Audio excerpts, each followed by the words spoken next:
everyone, I'm Wiseman from Tuonela Magazine, and I'm here today to help you get to know Griffin Tucker, one of the two guitarists from Classless Act. Hello there. It's so good to be here. Thank you for having me. So first of all, as I understand, you've been dabbling with music your entire life, and one of your kind of natural superpowers is to just pick up an instrument and make it work for you. So is that true?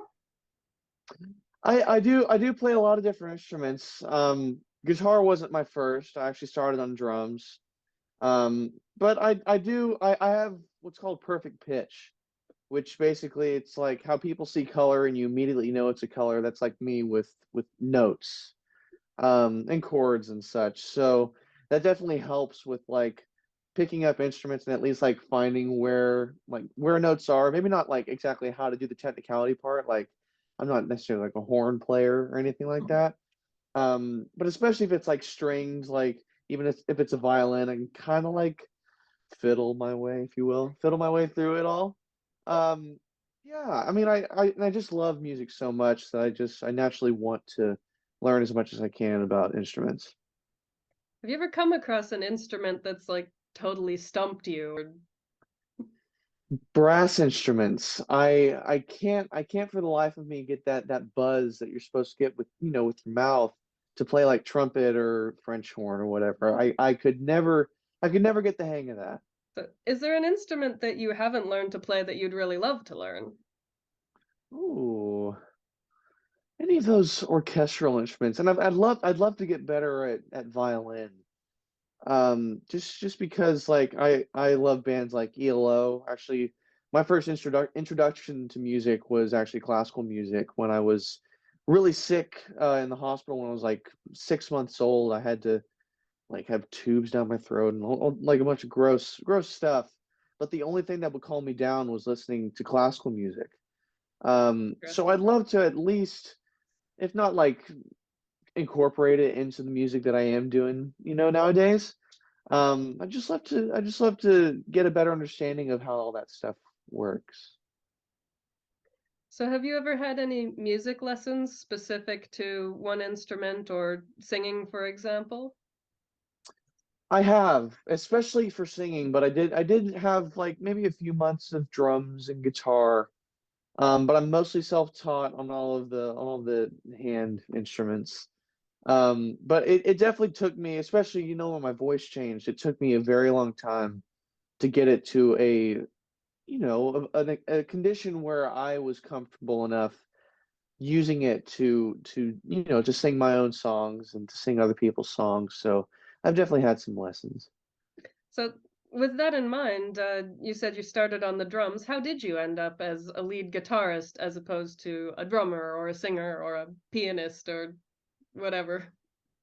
Right. The whole thing was I started because my dad and my brother wanted to go to a music store, and of course I was 4 years old, so I couldn't stay at the house by myself. So we took a family trip over to the guitar store, and my brother and my dad started like strumming along some acoustics, and I got bored, and I was like, "Can I go play? Can I go to the drum room and just like hit stuff?"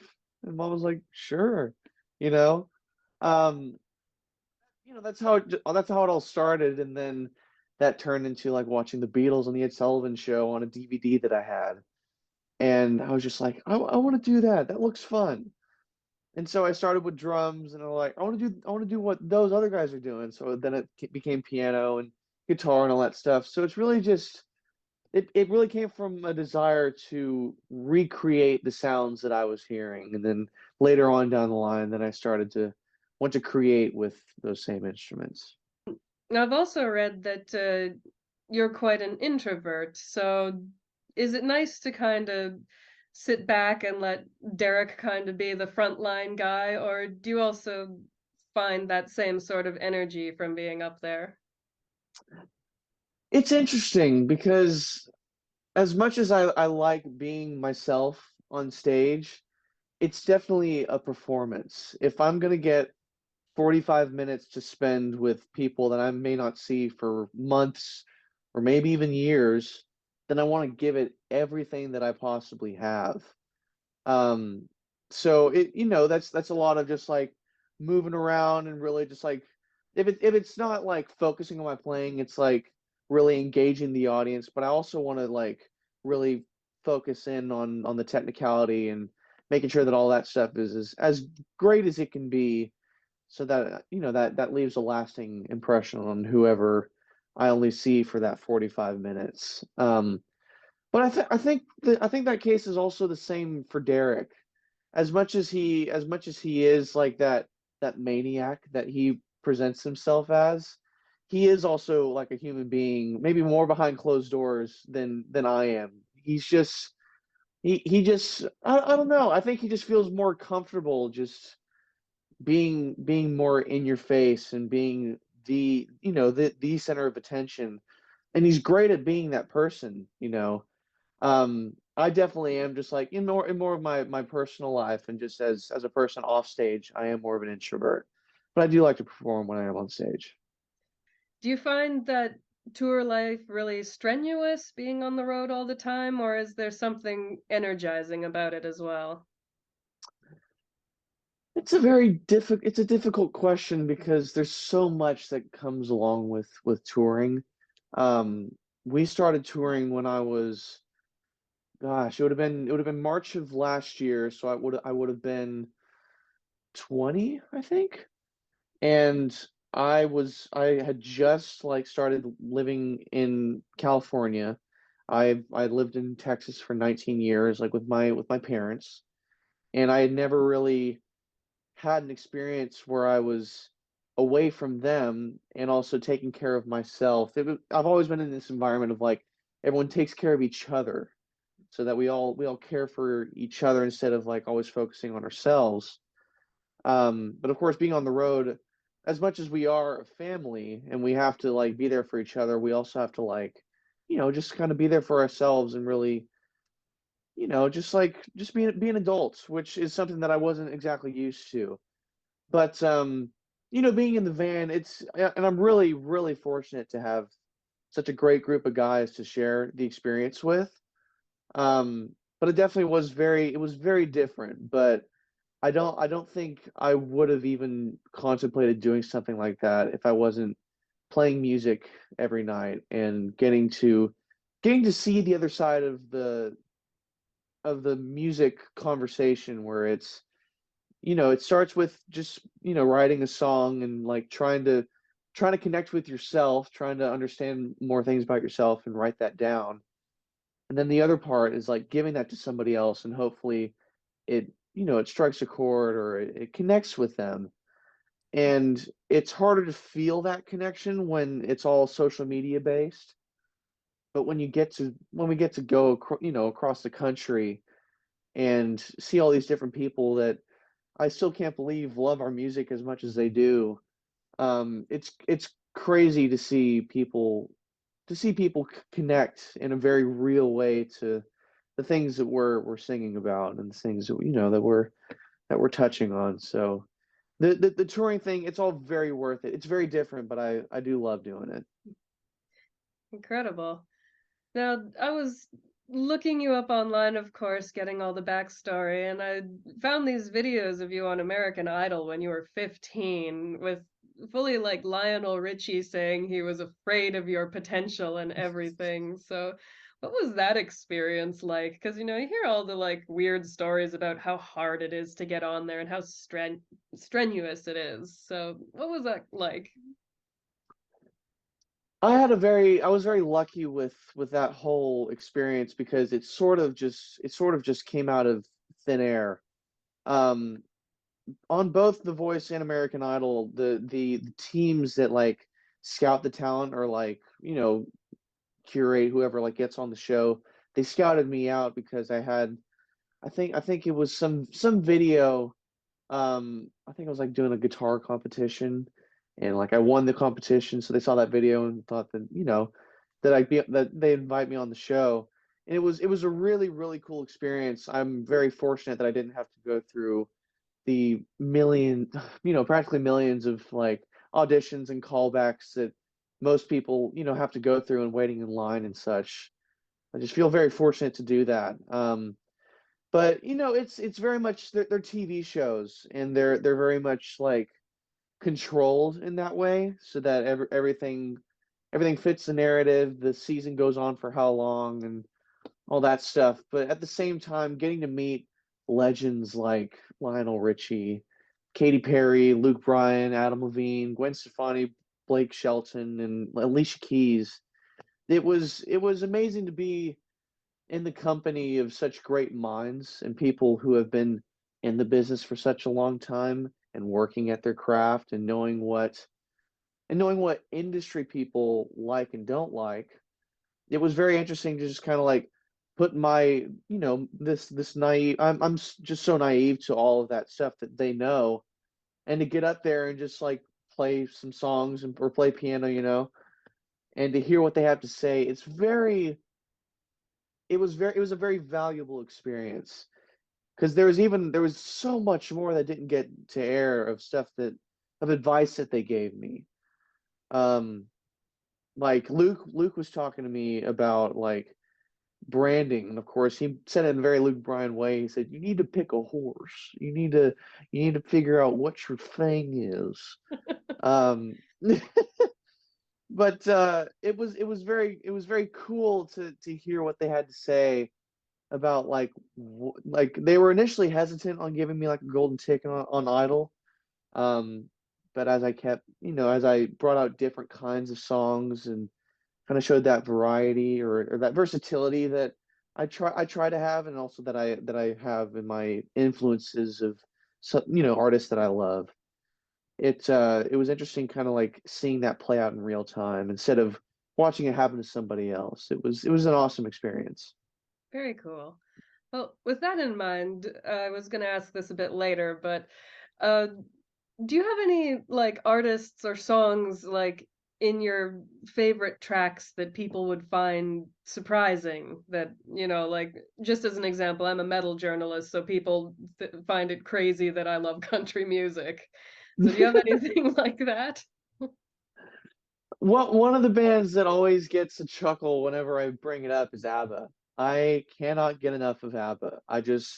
It's literally just two mad scientists writing for two angels. It's like the music is so perfect, and of course the two girls' voices are so perfect. But other than that, I mean, I love some Stevie Wonder, some Michael Jackson. Other than that, I love just the rock and roll type of stuff. But I love like ELO. Of course, my big three are the Beatles, Zeppelin, and Queen. But I love AC/DC, Aerosmith, all those, kind of more of the classic bands. There's just an element of of a more real connection to their instruments, and especially at that point, like especially towards the 70s, there were more things that were being sung about and things that were being brought to the table, like one album that I'm only recently just getting really into is Dark Side of the Moon, which is an album that's completely about like mental illness. It's amazing that music had progressed to that point of like we can actually like sing about this stuff, and it's not just I love you, you love me, and that's it. It's very, and of course all music is derivative, and I think we're all just kind of they took from the artists from the 50s and 60s, and we're taking from the artists from the 80s and 90s and the 70s and such. So I always enjoy listening to those older bands to kind of see that higher standard that they held themselves to. So I understand also that you've released some solo material at least 5 or so years ago, at least one, anyways. So, what was that like, and who were you working with? Well, doing I was a solo artist for 8 years before I joined Classless. And Derek was also a solo artist for many, many years. That's how he got his start. Um, but it was just my way of. I started when I was 11. I recorded this song called Girlfriend. It was a deal that I gotten with this guy named Patrice Wilson, who some people may know produced Friday by Rebecca Black. Um, but it was a very, it was just a very poppy song, but it was just like an introduction to get, to get me like into the whole world of being a solo artist. But that blossomed, that started to blossom into writing more material, and only now am I really starting to get to like writing worthwhile lyrics and trying to tap into my soul to kind of find that stuff instead of writing what I think I should be writing about. Um, but yeah, I mean, it was always very Texas based with the whole solo artist thing. Um, and I've kind of put somewhat of a hold on it for right now because I really want to put my focus into Classless, and of course it's out in California, which is where we all need to be to make it all happen because we have a very knowledgeable and very wise group of people that are helping us behind the scenes to get this music out there, to get this music, branded correctly, marketed correctly, all that behind the scenes stuff. So it's all, it was a very, I needed to take that journey because it helped me to get to where I am now. But it's all just like taking little steps forward. Who was then the first member from Classless Act that you met, and how did you meet them? Well, my first introduction to the whole like camp was our manager. He reached out to me over social media because I had just started like a TikTok that I was super resistant to start. I was just like, TikTok is just like all these, kids are using it, and I was already just I had that old man attitude. Um, but I started it up, and I had a video. It was a perfect pitch challenge. Basically, my two best friends sat down at the piano, and they would play notes on the piano, and I without looking would tell them what notes they were playing. And I just posted that. I was like, that works. It's content. Um, but he found it. I wasn't even playing an instrument, but he was like, I like this guy's positivity. I like this guy's energy. So he kept scrolling and kept scrolling and found that I played this instrument and this instrument. So he reached out and asked me if I wanted to be in this band in California. And I was like, this is 100% a scam.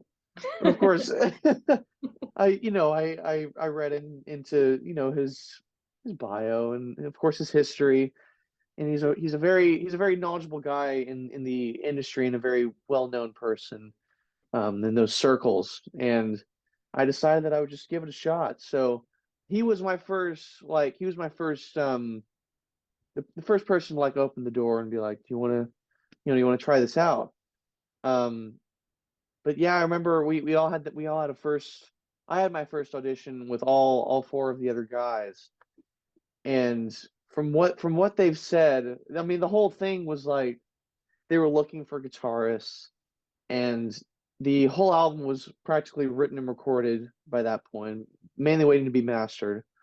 So they were just looking for someone who could learn the material as as well as the album as it's all recorded, but also as quickly as it's all recorded, so that they could get back out on the road and start building up chemistry for tours that were coming up. Like the stadium tour was already on the table, and they were looking for a lead guitarist. And I got there, and I had learned like 9 of the 12 songs. They gave me the entire album to learn. I learned 9 of the 12, and from what they said, the other guitarists had learned maybe like 3 of the songs before that rehearsal, and they were very just like kind of like loose on all the parts. But I remember I stressed that entire week leading up to that audition, just like working endlessly, just trying to learn all the songs. I was beating myself up because I didn't get the last 3 songs that I was trying to learn. Um, but I got in there and I learned some of the harmonies, and we had all started harmonizing together and playing. And they said that they knew within like they knew by the end of the rehearsal that I was probably going to be the guy. So it was a very cool thing, especially to be told afterwards. But it's always just like that, trying to like I don't know, just kind of leaving me in the dark, just being like maybe we'll lead him on a little bit, make him want it a little more. But of course, after the fact, now that we're all just like super close, it's just like yeah, we knew, you know. So with that in mind then, did you actually do much of the writing on Welcome to the Show, or was that album a little bit established kinda then already at that point? It was very well established before I got in the band. Derek and Franco are the main writers of the majority of the songs. And of course, there are some outside writers that they co-wrote with, such as like Justin Hawkins and Keith Nelson and some other guys. But they were the main, like they brought the ideas to the table, and then they would get some help with fleshing them out. But of course, Dane wrote like Storm Protocol and Walking Contradiction, and Chuck even brought in a riff from for Walking Contradiction. Um, so it was mainly all done by the time that I had joined the band. But I did do some of the lead guitar work on songs like Time to Bleed and Classless Act. Those songs, like I came in and I did some lead guitar on. But yeah, What was it kinda like to go from being a house band to then kinda going on the local tours to then going on this huge stadium tour with all these big, massive names? Like, what was that journey like? it was so, I mean, there's nothing really ever to prepare you for being in a venue of that size, like a stadium, where because we've always been so used to like seeing everyone's faces so just like up close. It's so just like it's so much more intimate when where like if Derek's busking on the street, like people are literally just walking by and he's doing everything in his power to make sure that they stop and watch and hopefully give him some kind of tip. Um and of course I did like, like club stuff and everyone was in their own bands before we had joined together. Um and once all five of us had gotten together, we had started by just doing like a weekly residency at this little restaurant called the Killer Shrimp in Marina Del Rey. And we would play there, week after week, and it was like a lounge. It was super like very dimly lit, and we had to set up our own sound, and like it was like Warp Speed paying our dues, even though all of us had kind of had done all of the bars and the clubs and the scraping by and hoping that anyone will look our way. Um, but as far as like, because all that started maybe like July of last year, no, 2 years ago, 2 years ago, in July, and so we had like done that weekly thing, and then we started playing in other places, and then we got the offer to do the tour with Dorothy, and so that was our first time going, which was March of last year. So we went around the country, and that was like our first taste of like getting trying to figure out what touring life was going to be like and how we were all going to handle it. And Kinda saw things it was very tough because I mean, Dorothy is still an upcoming band, even though she's amazing and she's even like top the charts, the rock charts at certain points within the last year. Um, we were all just like living off gas station food and doing budget hotels and all that stuff, just trying to save money wherever we can. Um, but then to go from that to the stadium tour, where everybody is so well taken care of that that I don't know, that professionalism and everybody being so just like everything is so perfect for everybody. Everybody has like their riders and their specific requests, all that kind of trickled down to us. So there was like catering. We didn't have to worry about food. We normally got like a nice like place to like be for our dressing room. We didn't have to like hang out in the van before the show. And we always got sound check, and we always got a place to set our gear and such. So it was an amazing experience, but I certainly still don't believe that we even deserved something like that, even though we're incredibly fortunate to have experienced that. And we learned a lot. And I mean, being around such well established people in the industry, all those people in the bands, even the stagehands and the crew that have been with the bands for such a long time, to hear their s- their stories and all of the things, all the things that they've taken with them from being on the road. It was really powerful to see that up close and personal. Well, part of the reason we're doing this interview is to try and get you guys over to Europe. So, have you been to Europe before? And if not, is there anything that you'd really love to see or do over here? The last time I was, I guess, in that area was when I was in the UK. I went to the UK, and I think in 2014 I had gone over there, and I'd done a few performances. But basically I was just there to just kind of like explore. It was the majority of the trip was just exploring the area, just kind of like, doing the tourist things, and exploring all these different places that I've only read about or seen movies about. Um, but that's the closest I've ever gotten to Europe. But I mean, the culture that the culture that I've assumed is over there, and the culture that I've read about being over there, is something that I've always wanted to experience. And I wanted to experience the food and the people and the venues and the vibe that comes along, like the audience performer like vibe that's there, instead of like the way it is over here in America. I've always wanted to experience what that's like. Amazing. Well, I'm about running out of time here, so I'll wrap this up with one more question, which is if you could pass on one message to make the world a better place, what would it be? Oh my goodness. Um, without sounding pretentious. um, Gosh, to make the world a better place, take time to take care of yourself, because life can get pretty busy, and sometimes that busyness can get you off track of like what you're really doing it all for. So it's important to take time to reevaluate and to self-reflect, and to think about the things that you do day in, day out. Um, yeah, I mean, I don't know what kind of position I have to tell anybody, how to make their life better, but it's important to have to take self-care and to take care of your mental health and your emotional health.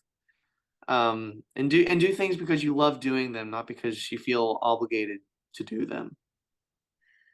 Well, thank you so much. We've just run out of time. It's great to get to talk to you one on one for a change, and I really hope you guys get over here sometime soon. I hope so as well. That would be such a blast. And thank you so much for having me today.